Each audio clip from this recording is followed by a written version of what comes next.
Comment est née la langue française? Du 14 au 22 mars, c'est la fête de la langue française. Elle est célébrée sur les 5 continents. Pourquoi? Parce que le français est parlé par 274 millions de personnes. En France, en Belgique, au Québec, dans plusieurs pays d'Afrique, avec des accents différents. Partout, les gens utilisent les mêmes mots et la même grammaire. Mais il a fallu 25 siècles pour inventer cette langue. Au fait, connais-tu l'histoire de la langue française?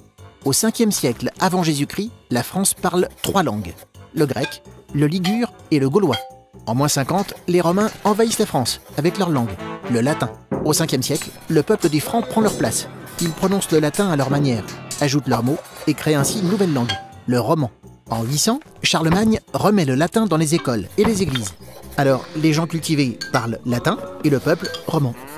Au Xe siècle, le roman a pris des centaines de formes différentes dans les régions. Pour dire oui, les gens du Nord disent « oil », les gens du Sud disent « hoc ». Peu à peu, c'est la langue parlée près de Paris qui se répand, le francien, ou français.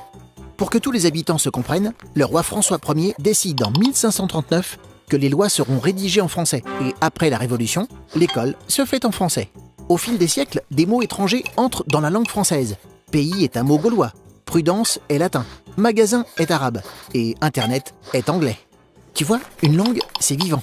Ça grandit tout le temps. Tu te poses des questions?